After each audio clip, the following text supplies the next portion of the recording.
To my channel. Tense की series में हमने लास्ट वीडियो में देखा simple tenses, present simple, past simple and future simple. इस वीडियो में हम देखेंगे continuous tenses, present continuous, past continuous and future continuous. अब जब बात आती है कंटिन्यूअस टेंसेस की, तो आपको एक चीज ध्यान में रखनी है कि जब भी कोई भी कंटिन्यूअस टेंस होता है तो उसमें हम वर्ब की फर्स्ट फॉर्म में आईएनजी ऐड करके वर्ब को यूज करते हैं, यानी कि आईएनजी फॉर्म उसमें यूज में आती है। Now let's get started. Present continuous tense की जो पहचान है वो क्या है? रहा है, रही है, रहे हैं, रहे हो। यानी अगर किसी भी हिंदी सेंटेंस की एंडिंग रहा है, रही है, रहे हैं, रहे हो या रहा हो जैसे शब्दों से हो, तो इसका मतलब ये होता है कि वो प्रेजेंट कंटिन्यूअस टेंस है। ओके, फॉर एग्जाम्पल मैं आपको पढ़ा रही हूँ या मेरी मॉम खाना बना रही है और वो टीवी देख रहे हैं, तो ये जो एग्जाम्पल्स हैं वो प्रेजेंट कंटिन्यूअस टेंस के हैं। अब बात आती है कि इसमें हेल्पिंग वर्ब कौन सी यूज होती है, तो इसमें हेल्पिंग वर्ब यूज होती है इज, एम या आर। ठीक है, एम का हमें पता है कि जब भी सब्जेक्ट आई होता है तो हम हेल्पिंग वर्ब यूज करते हैं एम। इसका यूज हम तब करते हैं जब सब्जेक्ट सिंगुलर हो। For example he, she, it या किसी का नेम भी हो सकता है।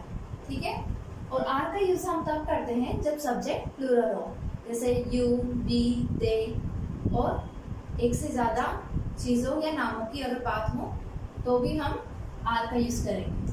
ठीक है, अब हम सेंटेंस देखते हैं, वह खाना बना रही है। इसको जब हम ट्रांसलेट करेंगे तो यहाँ पता चल रहा है कि रही है, इसका मतलब ये सेंटेंस प्रेजेंट कंटिन्यूअस टेंस का है। ऑलराइट, रही है से हमें पता चल रहा है कि यह किसी लड़की के बारे में बात हो रही है, इसलिए हम यूज करेंगे शी। ठीक है, शी क्योंकि सब्जेक्ट सिंगुलर है इसलिए हम सब्जेक्ट सिंगुलर है इसलिए हम हेल्पिंग वर्ब के यूज करेंगे इज। ठीक है, अब बना रही है, बनाना मतलब तैयार करना। ठीक है, तो उसके लिए वर्ब क्या आएगी? प्रिपेयर। ऑलराइट, अब प्रिपेयर के साथ हम आईएनजी ऐड करेंगे तो क्या हो जाएगा? प्रिपेयरिंग। खाने को हम क्या बोलेंगे? फूड। तो सेंटेंस बन जाएगा शी इज प्रिपेयरिंग फूड, वह खाना बना रही है। अब जब हम नेगेटिव सेंटेंस बनाएंगे तो उसमें सिर्फ एक चेंज होगा कि नॉट आ जाएगा। ठीक है, क्योंकि नेगेटिव सेंटेंस है तो नॉट तो आएगा ही सही, और नॉट कौन से पोजीशन पे आता है? हमेशा थर्ड पोजीशन पे आता है, थर्ड नंबर पे आता है। जैसे subject is am are, not, first form ING plus object, तो हमारा सेंटेंस क्या बन जाएगा? She is not preparing food. इसके बाद क्या आ जाएगा? नॉट। तो सेंटेंस बन जाएगा she is not preparing food.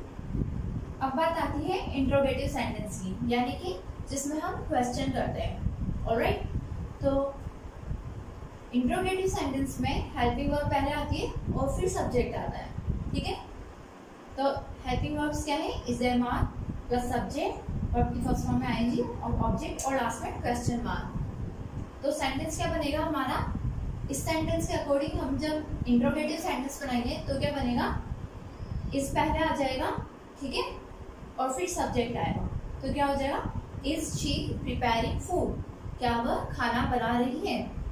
Alright, अब जब इंट्रोगेटिव नेगेटिव सेंटेंस की बात होती है तो उसमें होता है कि क्वेश्चन भी होता है वो और नेगेटिव सेंस भी आता है। जैसे हेल्पिंग वर्ब आ जाएगी सबसे पहले क्योंकि इंट्रोगेटिव सेंटेंसेस के, उसके बाद सब्जेक्ट आ जाएगा, उसके बाद नॉट आ जाएगा, वर्ब की फर्स्ट फॉर्म में आएगी और ऑब्जेक्ट। तो सेंटेंस क्या बनेगा? Is she not preparing food, क्या वह खाना नहीं बना रही है। अब हम इस सेंटेंस को एक और तरीके से बना सकते हैं, जैसा कि हमने पहले भी देखा था पहले वाली वीडियो में, कि हम हेल्पिंग वर्ब के साथ नॉट भी ऐड कर सकते हैं। तो कैसे बनेगा sentence? Isn't she preparing food, क्या वह खाना नहीं बना रही है। ठीक है, अब बात आती है कि प्रेजेंट सिंपल टेंस का हम यूज कहाँ कहाँ करते हैं और कैसे करते हैं। तो प्रेजेंट सिंपल टेंस का हम यूज करते हैं जब कोई एक्शन करंटली हो रहा हो, यानी कि प्रेजेंट टाइम में हो रहा हो। जैसे कि हमने देखा था एग्जाम्पल, वह खाना बना रही है। ठीक है, जैसे वह कपड़े धो रही है, शी इज वॉशिंग क्लॉथ्स। ठीक है, तो इस तरह के सेंटेंस में प्रेजेंट कंटिन्यूअस टेंस का यूज करते हैं। अब बात आती है सेकंड यूज की, तो वो क्या है, हम इस टेंस को उस वक्त भी यूज कर सकते हैं जैसे किसी निश्चित अवधि से अगर कोई काम चल रहा हो, लेकिन ये जरूरी नहीं है कि वो उस वक्त भी चल रहा हो जब उसकी बात की जाए। जैसे I am learning French these days, मैं इन दिनों फ्रेंच सीख रही हूँ। लेकिन इसका ये मतलब नहीं है कि मैं उस वक्त भी फ्रेंच सीख रही हूँ। ठीक है, यानी कि मैं इन दिनों फ्रेंच सीख रही हूँ, लेकिन ये जरूरी नहीं है कि मैं जब मैं ये बात कह रही हूँ तो उस वक्त भी सीख रही हूँ। ठीक है, अब जो थर्ड यूज है वो ये है कि हम नियर फ्यूचर के बारे में जब बात करते हैं तब भी हम प्रेजेंट कंटिन्यूअस टेंस का यूज करते हैं। जैसे the prime minister is leaving for America tomorrow, the prime minister is leaving for America tomorrow, कल प्राइम मिनिस्टर अमेरिका के लिए निकल रहे हैं। ठीक है, तो नियर फ्यूचर की बात हो रही है और निश्चित है कोई चीज, तो हम प्रेजेंट कंटिन्यूअस टेंस का यूज करते हैं। कुछ एडवर्ब्स जैसे नाउ, जस्ट या नाउ डेज, या फिर एडवर्ब फ्रेजेस जैसे eight this time, at the moment, right now, these days, इस तरह के जो वर्ड्स होते हैं उनके साथ भी प्रेजेंट कंटिन्यूअस टेंस का यूज किया जाता है। ऑब्स्टिनेट हैबिट्स जो क्या होती हैं, हठी आदतें, जिनको हम बोल सकते हैं कि जिद्दी आदतें, तो उनको बताने के लिए भी ऑलवेज या कंटिन्यूअली जैसे शब्दों के साथ हम प्रेजेंट कंटिन्यूअस टेंस का यूज कर सकते हैं। For example, my brother is very irritating, he is always quarrelling with me, मेरा जो भाई है वो बहुत ज्यादा इरिटेटिंग है, हमेशा मुझसे झगड़ता रहता है। ठीक है, तो इस तरह से कंप्लीट हो जाता है हमारा present continuous tense. Now let's move on to the next tense which is past continuous. Alright, तो पास्ट कंटिन्यूअस टेंस की जो पहचान है वो क्या है, रहा था, रही थी, रहे थे। यानी किसी भी अगर हिंदी सेंटेंस की एंडिंग रहा था, रही थी, रहे थे जैसे शब्दों से होती है तो वो कहलाता है पास्ट कंटिन्यूअस टेंस। अब पास्ट कंटिन्यूअस टेंस में हम यूज करते हैं वर्स वर्ब। आप इसको वर्स पे पढ़ सकते हैं और वॉज पे पढ़ सकते हैं। अगर आप इसको वॉज पढ़ रहे हैं तो इसका मतलब है आप ब्रिटिश इंग्लिश यूज कर रहे हैं, एंड इफ यू से it was, that means you are using American English. Okay, तो subject was were, first form of ing plus object. ठीक है, सब्जेक्ट was किसके साथ लगेगा, was में आपको ध्यान रखना है कि सिंगुलर सब्जेक्ट के साथ लगेगा, लेकिन इसमें I भी आएगा, I के साथ भी हम was ही यूज करेंगे। जैसे हमने पहली वीडियो में देखा था कि I को हमने एज अ प्लूरल सब्जेक्ट माना था, लेकिन यहाँ पर हम ध्यान रखने वाली बात यह है कि I के साथ भी was आएगा। ठीक है, और यहाँ पे you, we, they, इस तरह के जो सब्जेक्ट्स हैं, यानी कि more than one plural subjects की बात हो रही है तो उसके साथ वर यूज में आएगा। ठीक है, अब ये जो है वर्ब के फर्स्ट फॉर्म में ing तो आनी है क्योंकि ये कंटिन्यूअस टेंस है। कंटिन्यूअस टेंस में हमेशा हम वर्ब के फर्स्ट फॉर्म ing यूज करते हैं। For example, way lesson revise कर रहे थे। ठीक है, वे मतलब ज्यादा लोगों की बात हो रही है तो क्या आएगा, दे। ठीक है, दे प्लूरल सब्जेक्ट है इसलिए हम यूज करेंगे वर। ठीक है, दे वर रिवाइज, रिवाइज मतलब दोहराना किसी चीज को, तो रिवाइज का क्या हो जाएगा, revising the lesson, they were revising the lesson. अब जब नेगेटिव सेंटेंस बनाइए तो was were के साथ नॉट आ जाएगा, जैसे subject was were plus not plus verb की फर्स्ट फॉर्म में ing प्लस ऑब्जेक्ट, तो सेंटेंस क्या बन जाएगा, they were not revising the lesson। और अगर हम वर्ड और नॉट को एक साथ बोलना चाहें तो हम बोल सकते हैं weren't, they weren't revising the lesson। Interrogative sentence में हेल्पिंग वर्ब आगे आ जाएगी और सब्जेक्ट पीछे चल जाएगा, तो सेंटेंस क्या बनेगा, were they revising the lesson, क्या वो लेसन रिवाइज कर रहे थे। ठीक है, इंट्रोगेटिव नेगेटिव सेंटेंस में हेल्पिंग वर्ब तो जैसे कि इंट्रोगेटिव सेंटेंसेस के बाहर आएगी सही, सब्जेक्ट भी आएगा और सब्जेक्ट के बाद नॉट आ जाएगा। ठीक है, तो क्या बनेगा sentence, were they not revising the lesson, या फिर एक और तरीके से बना सकते हैं weren't they revising the lesson. Alright? अब बात करते हैं पास्ट कंटिन्यूअस टेंसेस के यूजेस के बारे में। जैसे जब कोई एक्शन हुआ हो किसी निश्चित समय पे या किसी ड्यूरेशन के टाइम, तो हम पास्ट कंटिन्यूअस टेंस का यूज करते हैं। जैसे कल रात वो इस टाइम टीवी देख रहे थे, सो we can say they were watching TV at this time yesterday. ठीक है, अब एक एक्शन के साथ जब दूसरा एक्शन भी हो रहा हो तब भी हम पास्ट कंटिन्यूअस टेंस का यूज कर सकते हैं। जैसे I was washing clothes when he came, जब वो आया तब मैं कपड़े धो रही थी। ठीक है, ऑब्स्टिनेट हैबिट्स को बताने के लिए भी हम ऑलवेज और कंटिन्यूअली जैसे शब्दों के साथ पास्ट कंटिन्यूअस टेंस का यूज कर सकते हैं। जैसे माई नेबर्स वर ऑलवेज क्वेरलिंग, मेरे नेबर्स हमेशा झगड़ते रहते थे। Now let's move on to the next tense, which is future continuous. Future continuous tense की पहचान क्या है? रहा होगा, रही होगी, रहे होंगे। ठीक है, तो अगर किसी भी हिंदी सेंटेंस की एंडिंग रहा होगा, रही होगी, रहे होंगे जैसे शब्दों से हो, तो हमें समझ जाना है कि ये फ्यूचर कंटिन्यूअस टेंस है। अब जो इसकी जो हेल्पिंग वर्ब है वो है विल। ठीक है, उसके साथ यूज होता है be. Subject will be, first form, उसके साथ आईएनजी ऐड होगी और ऑब्जेक्ट। एग्जाम्पल देखते हैं, हम कल 6 बजे मूवी देख रहे होंगे। ठीक है, फ्यूचर की बात हो रही है। ऑलराइट, तो हम बनाएंगे हम की जगह क्या आएगा? बी। ठीक है, हमको हम इंग्लिश में क्या लिखेंगे? बी। हेल्पिंग वर्ब क्या है? विल के साथ आएगा बी। वॉचिंग, मूवी देखने के लिए हम क्या यूज करेंगे? वॉच, और उसके साथ आईएनजी ऐड करेंगे तो क्या हो जाएगा? वॉचिंग। क्या देखेंगे हम? A movie. ओके, कब देखेंगे? Tomorrow at 6 PM। ठीक है, हम कल 6 बजे मूवी देख रहे होंगे। अब जब हम इसका नेगेटिव सेंटेंस बनाएंगे तो वो कैसे बनेगा? Subject will not be, verb की फर्स्ट फॉर्म में आएंगे और ऑब्जेक्ट, यानी कि we will not be watching a movie tomorrow at 6 PM। हम कल मूवी नहीं देख रहे होंगे। ठीक है, विल नॉट को आप वॉन्ट भी लिख सकते हैं, वो भी बिल्कुल सही है। अब जब हम इंट्रोगेटिव सेंटेंस बनाएंगे तो वो कैसे बनेगा? हेल्पिंग वर्ब आगे आ जाएगी, विल सब्जेक्ट बी, वर्ब की फर्स्ट फॉर्म में आएंगे और ऑब्जेक्ट। आपको इसका ध्यान रखना है कि यहाँ पर बी आएगा, आगे नहीं आएगा विल के साथ। तो सेंटेंस क्या बन जाएगा?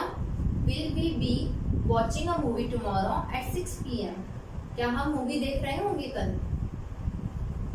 और जो इंट्रोनेगेटिव बनेगा वो will subject not be, verb की फर्स्ट फॉर्म में आएंगे और ऑब्जेक्ट, यानी कि will be not be watching a movie tomorrow. क्या हम कल मूवी नहीं देख रहे होंगे?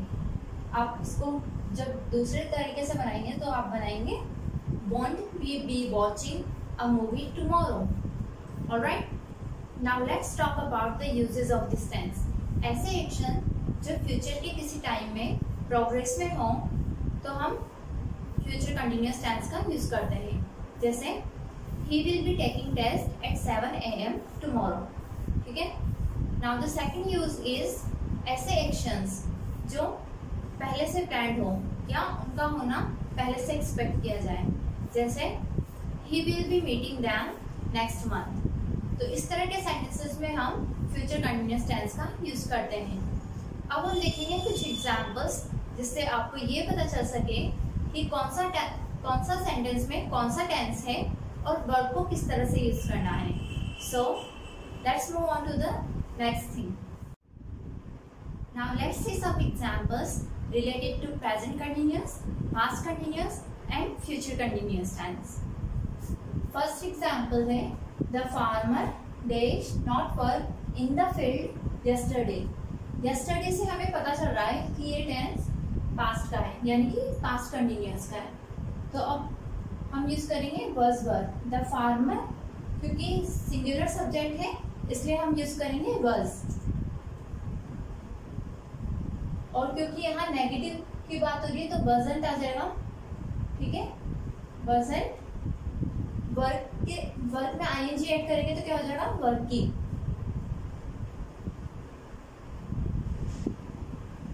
ठीक है, the farmer wasn't working in the field yesterday। तो ये हो गया हमारा सेंटेंस।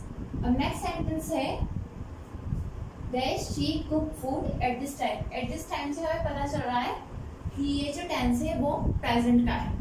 तो प्रेजेंट कंटिन्यूअस टेंस में हम यूज करते हैं helping verb is am are. और जैसे कि यहाँ पे क्वेश्चन है, हमें पता चल रहा है कि ये इंट्रोगेटिव सेंटेंस है। तो शी क्या है, सिंगुलर सब्जेक्ट है। ठीक है, तो शी के अकॉर्डिंग क्या हेल्पिंग वर्ब आएगी इज शी कुक। कुक में जब हम आईएनजी ऐड करेंगे तो क्या हो जाएगा cooking. Is she cooking food at this time, क्या वो इस वक्त खाना बना रही है।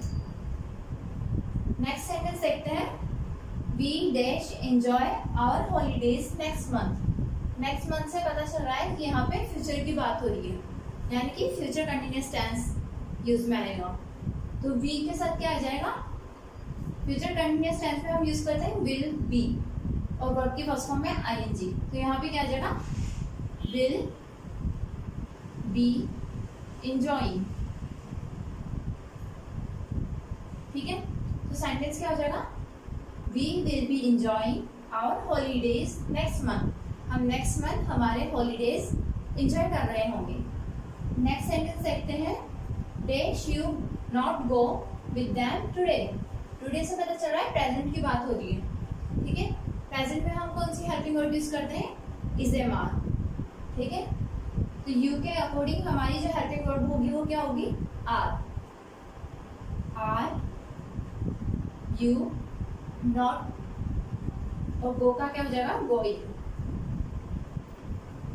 Are you not going with them today, क्या आप आज उनके साथ नहीं जा रहे हैं। नेक्स्ट सेंटेंस देखते हैं dash not watch a talk show in evening.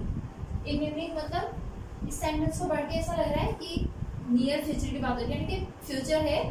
जैसे आप फ्यूचर इवनिंग में जो टॉक शो है वो नहीं देख रहे होंगे, इस तरह का सेंटेंस है। तो जब फ्यूचर की बात हो रही है तो यहाँ पे क्या आ जाएगा will he be not watching. Will he be not watching. Next sentence देखते हैं the children do their homework when I got home. यानी कि एक एक्शन के साथ दूसरा एक्शन भी हो रहा है। तो जब हमने देखा था पास्ट कंटिन्यूअस टेंस, मैंने आपको बताया था कि वहां जब एक एक्शन के साथ दूसरा एक्शन भी हो तो पास्ट कंटिन्यूअस टेंस का यूज होता है। अब यहाँ पे द चिल्ड्रन जो है प्लूरल है, इसलिए हम यूज करेंगे वर। द चिल्ड्रन वर, डू का क्या हो जाएगा doing. The children were doing there homework when I got home. जब मैं घर आया तो बच्चे उनका होमवर्क कर रहे थे। ठीक है, I hope you enjoyed the video. If you don't understand anything let me know in the comment section below. Subscribe to my channel and turn on the notification so that you cannot miss any video related to this topic. Thank you for watching. Goodbye. Take care.